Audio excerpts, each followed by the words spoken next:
yang selamat cuma 7 orang, 30 itu meninggal di kamp konsentrasi. Baru seperti ini kehidupan orang-orang Yahudi sebelum masa Holocaust tahun 30-an. Ada yang petani, ada yang di sinagoga, atlet, dan banyak di Eropa itu pemain-pemain musik, komposer dan lain-lain. Kehidupan itu memang sangat indah sebelum prototipe kejahatan manusia itu lahir, yaitu Adolf Hitler. Sebelum kita lanjut ke sana, kenapa kita bikin museum ini? Anak muda sekarang itu tidak tahu sejarah di mana para milenial. Mereka memuja Hitler. Di Instagram posting-postingan mereka memuji apa yang dia lakukan. Padahal secara kemanusiaan itu sangat-sangat tragis gitu. Sehingga kita rasa perlu ada edukasi, ya kan? Karena background kita sebagai dosen, perlu ada edukasi siapa Hitler ini sebenarnya. Dan di museum ini kita open, dia itu siapa gitu loh. Kalau tidak, orang banyak puji-puji dia. Dan yang terjadi itu dianggap bahkan Holocaust itu hoax oleh beberapa orang banyak di Indonesia. Nah, sejak dia berkuasa, dia melakukan propaganda antisemit. Jadi ini seperti terjadi sekarang. Orang Yahudi dibilang parasit. Dia menguasai kapitalis, dolar, dan komunis. Ya kan sekarang kan sama di Indonesia, hilang slop bilangnya Yahudi. Iya toh, masalah apapun Yahudi, lari ke Yahudi. Ini terjadi di Eropa zaman itu. Segala hal pokoknya propaganda menjelekan Yahudi. Propaganda ini Indonesia ada di tahap ini. Kalau tidak dicegah, antisemitisme, anti-Yahudi, anti-Islamofobia, anti-Kristen, segala macam kebencian, yang kita khawatirkan masuk ke tahap ini. Kristallah, pembakaran sinagoga. Kalau agama apapun di Indonesia dijuli, kita biar saja diam, itu akan masuk ke dalam tahap penghancuran rumah ibadah. Jadi museum ini bukan hanya memerangi antisemitisme, tapi segala macam hatred dan rasisme. Rasisme kepada siapapun yang harus kita cegah. Sekarang masih ada teman-teman muslim di Ubud, masih ada orang-orang Arab di Timur Tengah, Kristen di Afrika, orang-orang kulit hitam dan apartheid. Itu harus kita lawan sama-sama berjuang. Itu pesan dari museum. Setelah penghancuran rumah ibadah, rumah-rumah orang Yahudi ditaruh tanda. Kemudian mulai terjadi penyiksaan terhadap orang Yahudi ada di jalan. Ini berlanjut dengan pemakaian tanda. Orang Yahudi dikasih bintang kuning di sini, dikasih tanda bahwa ini Yahudi. Jenggot-jenggot yang rapi-rapi mulai dipotong sembarangan di pinggir jalan. Ini sudah lebih dari pelecehan. Orang pulang ibadah Sabat dipermainkan, dihina di jalan. Ini yang terjadi di Eropa, ini di Yunani, ini di Slovakia, ini di Austria. Dan hampir seluruh di Eropa orang Yahudi memakai tanda ini. Tidak puas orang Yahudi dikasih pakai tanda, itu ada tulisan-tulisan di restoran dan di tempat umum. Juden atau Yod ini verboten. Orang Yahudi tidak boleh masuk di sini. Itu sudah ada tulisan-tulisan itu di Eropa. Tidak beda kalau di Indonesia saya dapat tulisan dilarang buang sampah di sini kecuali Yahudi. Sudah ada tulisan seperti itu. Dan mungkin orang cuma tertawa, itu dianggap jokes. Buat kami orang Yahudi ini bukan jokes, ini bahaya laten, ini bisa terjadi lagi. Nah, setelah orang Yahudi dikasih pakai tanda ini, mereka masih pulang ke rumahnya sendiri. Diambil kebijakan oleh Nazi mengumpulkan seluruh orang Yahudi di sebuah tempat yang namanya ghetto di Polandia. Orang-orang Yahudi yang sangat mayoritas di Polandia ditaruh di sebuah ruangan ditutup. Mereka kesusahan makan dan menjadi kurus, dan banyak yang mati di jalan, mati kelaparan. Untuk bertemu keluarga mereka tidak bisa karena seperti ditutup aksesnya. Keluar kemana pun tidak bisa. Setelah di ghetto ini, yang paling mencekam itu orang Yahudi yang ada di desa-desa yang tidak sempat ditransport ke kamp konsentrasi, langsung dieksekusi di tempat. Ini foto-foto kita lihat yang laki-laki disuruh gali dia punya got, kemudian perempuan ditelanjangi, masuk dan dieksekusi, ditembak satu persatu. Ini terjadi di Polandia dan Ukraina. Kita lihat, baru ada penembakan di Ukraina terhadap perempuan dan anak.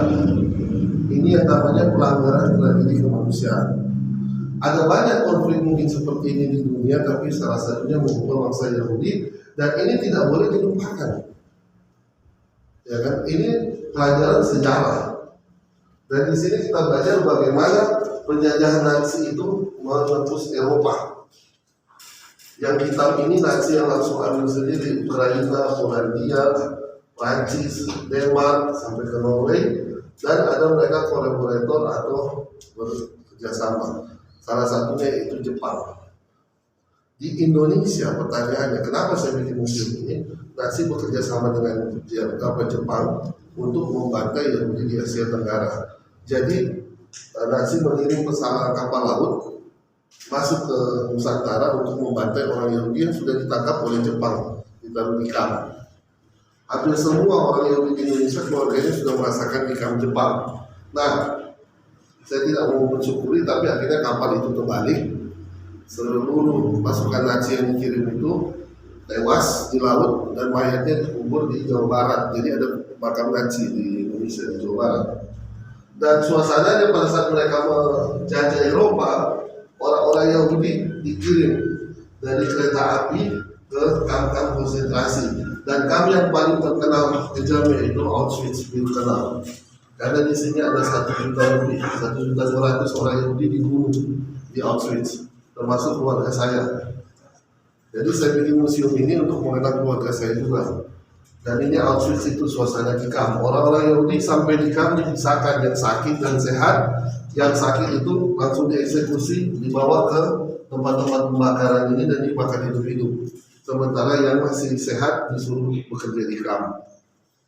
Dan akhirnya muncul perlawanan. Namanya orang dijajah pasti ada perlawanan, tapi tidak berarti perlawanan Yahudi itu hanya melawan Nazi di hutan-hutan, tidak sampai masuk ke kota, karena begitu gampang untuk dikalahkan, karena banyaknya kolaborator saat itu. Dan ini suasana orang Yahudi yang mulai hidup di bawah penderitaan di masa dibawa ke kamp. Ini perempuan Yahudi Belanda yang terkenal, ada Frank, karena dia menulis dalam diarinya buku catatan harian. Anak Frank ini kenapa diteriak?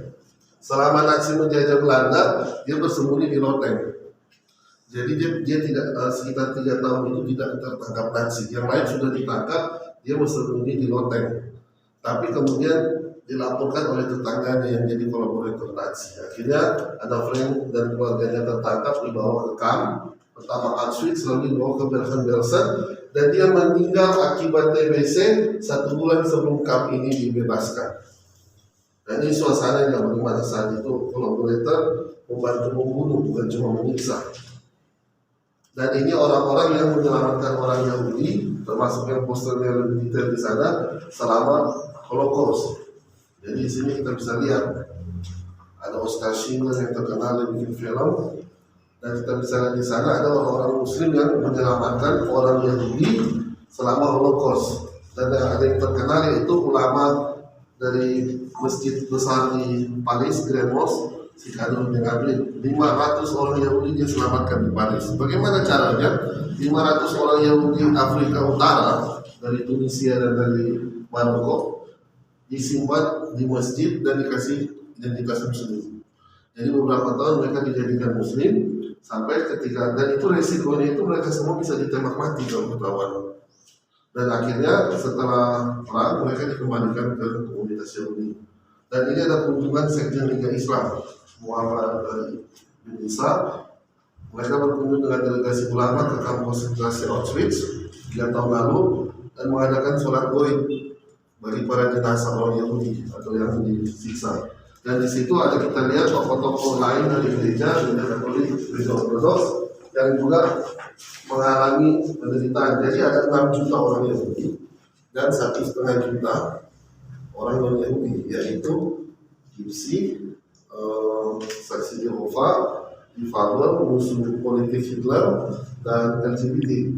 Dan gereja Katolik kena juga di mana para pastornya dan susternya banyak dibantai karena mereka ingin menggantikan orang Yahudi saat itu. Sehingga banyak juga setahu saya pastor dan suster itu kemudian di kanon dikasih identifikasi menjadi santo dan santa.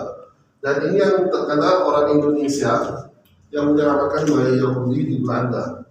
Jadi ada kesaksiannya di video Alfred Munzer. Orang ini yang kemudian dia kecil diselamatkan oleh mata orang Jawa. Jadi seorang Jawa menikah dengan perempuan Belanda dan mempunyai pembantu orang Indonesia. Mereka bertiga menyelamatkan si Alfred Musa ini. Jadi di sini pesan bahwa di saat-saat tragedi kemanusiaan itu terjadi masih ada unsur kemanusiaan untuk saling tolong menolong dari para pemuka agama. Nah, di video ini terus seputar apa?